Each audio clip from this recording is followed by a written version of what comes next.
Je crois qu'il se passe quelque chose avec Igor Midalinovic. Salut à tous, c'est Green. Aujourd'hui, on se retrouve pour parler un peu de notre cher Igor Midalinovic, un joueur qui en ce moment est en train de s'imposer un peu à Saint-Etienne, et moi qui me pose pas mal de questions au vu de son profil, au vu de son évolution. Et aujourd'hui, l'idée c'est un peu de décortiquer son jeu, voir qu'est-ce qu'il apporte à cette équipe, et quelles sont aussi un peu les pistes d'amélioration chez lui. Donc voilà, tout au long de la vidéo, je dirais Igor, je pense, parce que c'est quand même pas un nom qui est facile à prononcer. Mais voilà, moi, c'est vraiment un joueur en ce moment qui m'intrigue, qui, je pense, intrigue pas mal de supporters, qui est en train de faire bonne impression. Alors, c'est pas le crack, mais c'est vraiment intéressant au vu de pas mal de facteurs. Ce qu'on va faire du coup, c'est que dans un premier temps, on va s'intéresser un peu au contexte dans lequel se trouve actuellement Igor, parce que il y a une évolution assez particulière, c'est assez intéressant. Dans un second temps, on va regarder un peu plutôt ses qualités, qu'est-ce qu'il apporte, comment il se place sur le terrain, quel est un peu son jeu, en fait, voilà, qu'est-ce qu'il apporte à Saint-Étienne. Et à la fin, on verra un petit peu plutôt les pistes d'amélioration et qu'est-ce qui lui manque un peu pour vraiment devenir ce titulaire indiscutable dans notre équipe. Bon, déjà, la première chose qu'on peut dire sur le contexte de Miladinovic, c'est que c'est un joueur qui sort d'une saison qui est un échec, qui est vraiment un échec. Il nous était arrivé du FC, euh, FC Kukariki, donc du championnat serbe, et il sortait vraiment d'une très bonne saison pour le coup, 12 buts, 4 passes décisives. Lui qui était vraiment plutôt un titulaire incontestable avec ses 3000 minutes jouées. Donc un profil assez intéressant, milieu offensif, 1m70, donc assez intriguant, assez exotique comme piste, vraiment le genre de piste que Kilmer aime bien aller chercher. Mais son passage à Saint-Étienne l'année dernière n'a vraiment pas été bon. En fait, on l'a presque pas vu. Quand on regarde son temps de jeu effectif l'année dernière, bon là il y a marqué 630 minutes, mais en fait, si on regarde seulement les minutes jouées en Ligue 1, enfin je veux dire avec l'équipe 1 et pas l'équipe réserve, on est seulement sur 27 minutes jouées l'année dernière. C'est famélique. C'est un joueur qui a été la plupart du temps même pas dans le groupe et sinon la plupart du temps sur le banc. Enfin c'est c'est vraiment ridicule presque en fait. Quand même 3 millions d'euros c'est pas rien. Et ça pose question en fait, qu'est-ce qui s'est passé avec Igor comment ça se fait qu'on est passé d'un joueur plutôt en confiance, plutôt prometteur, lui qui était, il me semble, meilleur jeune joueur du championnat serbe, à rien du tout. C'est même pas qu'il a joué, qu'il a pas été bon, non, c'est juste qu'on ne l'a pas vu. Et l'élément de réponse sur lequel on peut se pencher, qui semble le plus probable, c'est tout simplement son intégration et le fait de s'adapter qui a été difficile pour lui. Vous voyez, là on a un article très intéressant de Peuple Vert.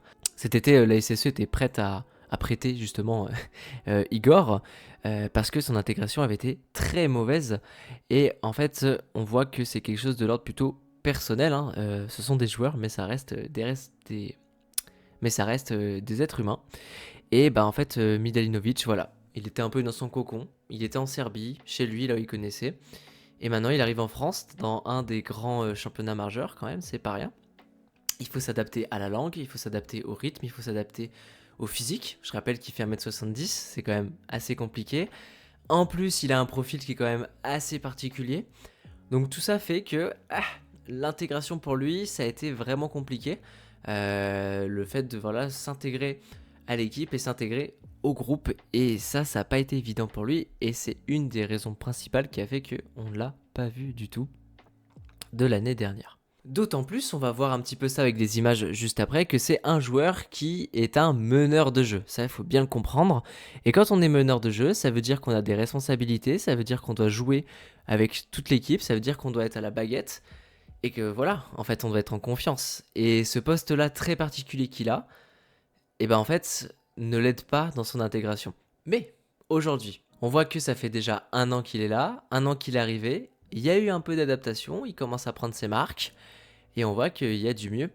Bon, déjà la première chose, c'est ce but face à Reims, plein de spontanéité, vous voyez, plein d'énergie.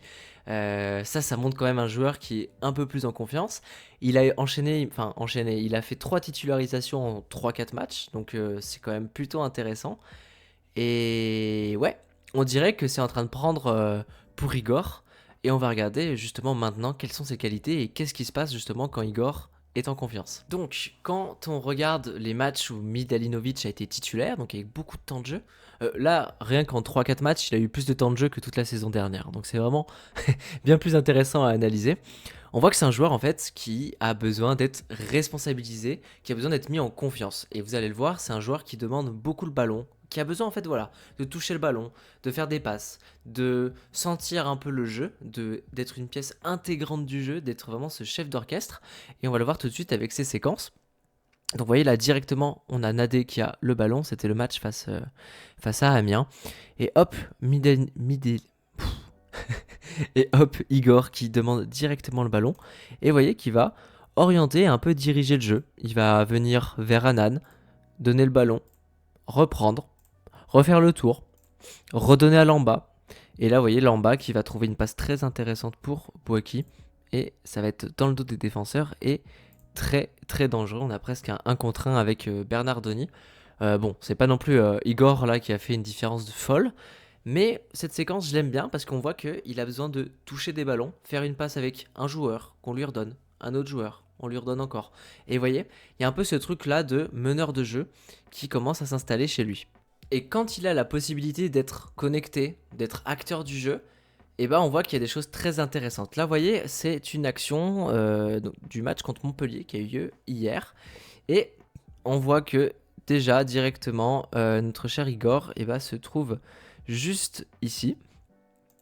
Et c'est lui qui va, hop, directement donner à Bouaki. Bouaki, avec qui il s'entend plutôt bien, apparemment, en dehors du terrain. Et ça se voit aussi sur le terrain. Lui redonne en une touche.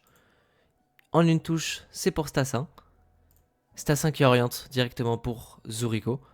Et là, ce qui est très intéressant, c'est que on a ici un joueur de projection, un joueur de dernier tiers. C'est pas juste un milieu, c'est vraiment un milieu offensif. Parce qu'on le voit aussi ici dans sa course. Parce qu'une fois qu'il a donné à Zurigo, et dans la surface, on a Stassin, Bouaki, mais aussi Midalinovic. Donc le fait d'avoir autant de joueurs dans la surface, en fait, ça crée de l'espace pour Davitashvili, qui va avoir tout le loisir de se rapprocher de la cage et de déclencher une frappe qui va passer juste ici, il me semble. Et c'est but. Donc très intéressant d'avoir un joueur comme ça de projection qui, par la passe, par la connexion à ses partenaires, peut apporter offensivement. On a un autre exemple, donc là on est sur le deuxième but, si je dis pas de bêtises.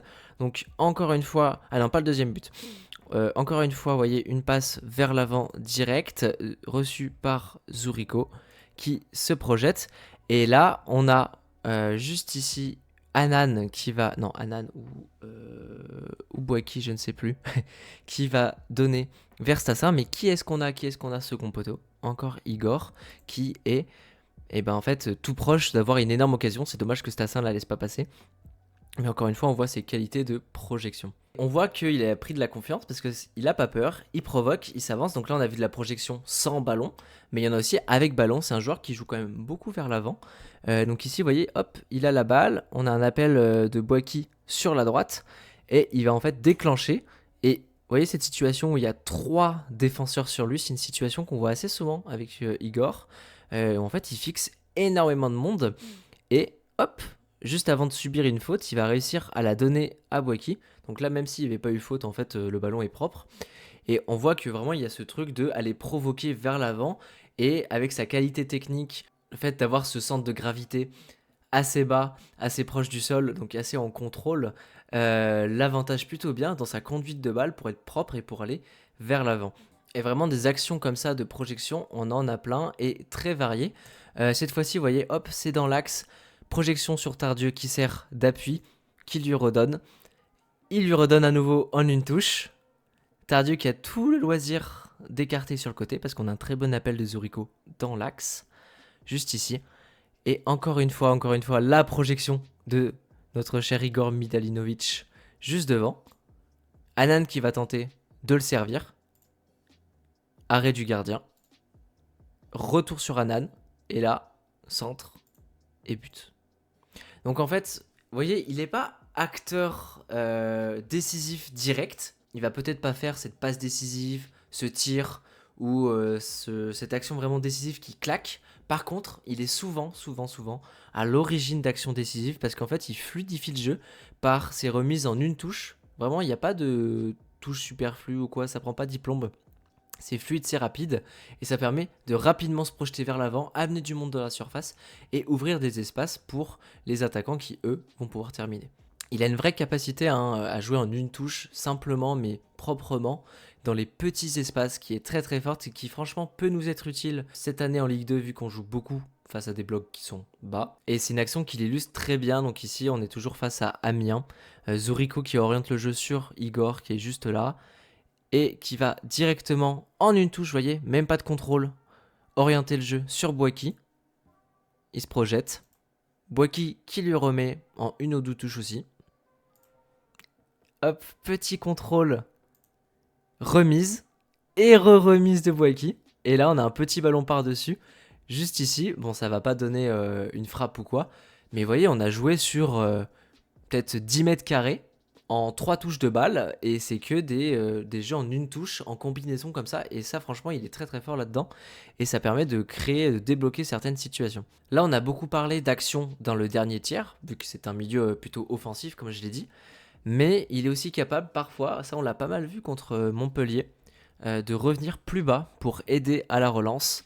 Vous voyez ici on a une action qui est assez proche de nos buts, et Midalinovic reçoit un petit ballon, donc là on voit pas bien sur l'écran, mais en fait c'est un ballon qui est un peu lobé, donc qui est pas facile à contrôler, et pourtant très bon contrôle. Vous voyez, il pose le jeu, c'est un truc qui fait ça, qui fait plutôt bien. Redonne à Bouaki, qui redonne à Tardieu, et qui va permettre de sortir. Là c'est encore une autre action. Bouaki qui lui donne une touche de balle encore une fois, pas de touche superflue. Redonne à Bouaki, Bouaki qui sort ici. Et qui donne à Stassin, et ça donne un contre qui pouvait être dangereux. Bon, Stassin n'a pas fait un très bon match, je trouve. Donc vous voyez là vraiment le fait de jouer en une touche de balle, de jouer fluidement, bah ça permet de ressortir le ballon de manière beaucoup plus décontractée et beaucoup plus simple. Et c'est bien que le fait qu'il puisse nous aider à ressortir les ballons de derrière, parce que des fois on galère un petit peu par la passe, par la combinaison. Et ça, on voit encore une fois que le fait d'être en confiance, c'est important parce que il faut se sentir. Il faut jouer en une touche, il faut jouer d'instinct un peu. Et ça, bah, ça vient pas tout de suite. Aussi un petit point sur la pression. Donc c'est pas un monstre défensif quand même, il faut le dire, hein, au vu de son physique. Et vous voyez en général, il est remplacé par Mouefek. Bah, quand Mouefek rentre, ouais, on voit qu'il y a une différence physique quand même. Mais c'est pas non plus un milieu offensif, vous voyez, qui est porté que sur l'offensive. Ici par exemple, on a une relance de Montpellier. Encore une fois, le système classique de pression d'Orneland avec les deux ailiers qui sont à la pression plutôt frontale et axiale. Le numéro 9 qui couvre toute solution axiale pure, donc vraiment le numéro 6 en général. Et les côtés qui sont assurés par les milieux centraux. Mais en tout cas, sur la droite, bah, c'est Midalinovic qui est ici de y aller. Et il fait une énorme course pour se positionner juste ici, devant le défenseur. Et en fait, on voit que c'est un ballon à terme récupéré par Sainté. C'est des choses qui sont importantes, c'est des choses qui sont vraiment essentielles dans le système d'Orneland, de pouvoir presser, de pouvoir courir. Et ça fait plaisir. Il y a aussi eu sa rentrée face à Clermont. On a vu qu'il pouvait mettre un peu d'impact. Bon, je pense pas qu'il faille se dire que c'est sa qualité et qu'il va en mettre comme ça à chaque fois. Mais le fait qu'il ait pu nous montrer qu'il peut le faire sur 2-3 actions et sur 2-3 matchs, bah, c'est quelque chose de très très positif. Bon, maintenant on va passer un petit peu au point d'amélioration, parce que là depuis tout à l'heure je vous donne toutes ses qualités, sa capacité de combinaison, sa capacité d'être vraiment un lien entre le milieu et l'attaque, ou des fois la défense et le milieu. Mais bon, Igor c'est pas non plus un crack absolu, il a des défauts et on va regarder ça tout de suite. Déjà, pour moi, la première chose, c'est qu'il doit s'améliorer dans le tout dernier tir. Tout à l'heure, je vous ai expliqué que souvent, il était à l'origine d'actions qui, à terme, étaient dangereuses, mais en tant que milieu offensif, moi, j'aimerais qu'il soit un peu plus décisif dans vraiment le tout dernier tir dans la surface adverse. Et on voit qu'il n'a pas encore cette confiance-là, cette spontanéité-là, et c'est dommage. Vous voyez, il y a ce but-là face à Reims où il frappe comme ça. Bah ça, j'aimerais le voir un peu plus souvent frapper. Il ose pas trop et c'est dommage. Vous voyez, genre typiquement, on a une action ici, entrée de surface, décalée par Stassin, Igor qui est juste ici. Il a tout le loisir, soit de décaler Tardieu, qui d'ailleurs lui demande plutôt de jouer derrière, soit de frapper. Il va plutôt choisir de faire une feinte de frappe pour revenir ici, ce qui prend à contre-pied un peu tout le monde, mais pour aller où finalement? Et au final, c'est un ballon qui est perdu. Et ça, c'est une séquence qui est assez illustrative du problème de Igor, c'est que des fois, il n'ose pas assez frapper. Ça me rappelle un peu Bouchoirie, parfois, qui avait du mal à tenter, vous voyez, à être vraiment décisif dans le tout dernier tiers. Et ça, on le voit sur pas mal d'actions. Vous voyez ici aussi, par exemple, projection rapide sur une récupération haute. On a Stassin, Zurico, là, non, Cardona, Zurico et là Stassin, plus Igor. Et vous voyez une projection très très dangereuse, il y a de l'espace, il y a un appel ici, il y a un appel ici, il y a une possibilité ici. Il peut faire plein de choses, il peut faire ce qu'il veut, il peut y aller tout seul. Et il tente la passe, et c'est loupé. Et ça, c'est le genre de geste, dernier tiers, vous voyez là, Zurico qui est dépité. C'est le genre de geste qu'il ne doit pas louper. C'est là où en tant que milieu offensif, de projection, dernier tiers, il doit faire mieux, il doit être décisif. Et là, je veux une passe décisive, je veux une passe qui amène à un tir. Et là, ça manque un peu, ça pêche. Encore une action où elle est face à Amiens. Je pense que c'est une action qui montre parfaitement le jeu avec les avantages et les défauts de Igor. Combinaison dans les petits espaces avec Tardieu. Hop, qui lui transmet. Transmet à nouveau. Juste ici, dans l'espace. Pour Boaki, qui lui remet en une touche. Il se projette. Et vous voyez, dans cette situation, il n'y a pas 10 000 solutions. C'est assez fermé, c'est dans les petits espaces. Soit il arrive à transmettre à Stassin, soit peut-être éventuellement remettre encore à Boaki. Mais là, en vrai, frappe, essaye. Essaye quelque chose. Et il va trépigner, il va pas aller au bout de son action et ça va être un ballon perdu. Donc vous voyez, il y a des choses intéressantes, mais il faut être plus décisif dans le dernier tir. Un autre point que j'aimerais mettre en avant, c'est que la plupart des actions positives de Midalinovic que je vous ai montré étaient en première période. Et il faut dire qu'en général, les matchs où il est titulaire, il s'efface un peu au fil des matchs. Je trouve que vraiment à partir de la 60e, on le voit plus trop. Il s'efface un peu. Et ça, je sais pas si c'est physique, s'il n'a pas encore le coffre d'enchaîner 90 minutes. En tout cas, le fait est qu'au bout d'un moment, on le voit plus trop. Et le truc, c'est que Horneland fait des changements assez tardifs. Et moi, j'aimerais peut-être le voir ne serait-ce que 60 minutes. Voilà, première mi-temps. Plus, allez, 15 minutes en deuxième. Mais peut-être le sortir, en fait. Et pas hésiter à faire rentrer Mouefek, qui lui a plus de gaz. Mais voilà. À surveiller quand même, parce que pour l'instant, c'est pas satisfaisant, je trouve, sur 90 minutes. Il y a plein de choses intéressantes. Mais c'est pas encore assez complet sur un match entier. Bon, et le tout dernier point, c'est un petit point d'alerte, mais vraiment tranquille. C'est attention à la frustration. On a vu qu'il avait pris un carton rouge en réserve l'année dernière. Il y a des petites actions, un peu de frustration. On voit qu'il a quand même son petit caractère. Voilà, attention. Là, typiquement, sur cette action, on a une faute de Montpellier sur une action stéphanoise. L'arbitre ne laisse pas jouer alors qu'on a peut-être une action intéressante. Là, vous voyez, le coup de sifflet a été fait il y a 3 bonnes secondes. On a Igor qui frappe dans le ballon comme ça. Attention. Attention à pas prendre des cartons jaunes bêtement comme ça. Voilà. Je dis pas que c'est un nerveux, que c'est un fou furieux. Mais je dis attention quand même à ce point-là. C'est quelque chose qui peut peut-être lui coûter des cartons. Et comme c'est quand même un milieu de terrain, attention là-dessus. Bon voilà, j'espère que cette petite vidéo sur Igor vous aura plu. C'est un joueur qui vraiment monte en puissance, qui est de plus en plus intéressant, qui a un profil vraiment particulier. Donc, à surveiller. Est-ce qu'il va nous faire une saison complète? Est-ce qu'il va s'imposer en tant que titulaire? Dites-moi ce que vous en pensez en commentaire. Et voilà, j'espère que la vidéo vous aura plu. On se retrouve une prochaine pour une autre analyse. Et n'hésitez pas à laisser un petit pouce bleu ou un commentaire si ça vous a plu. Salut!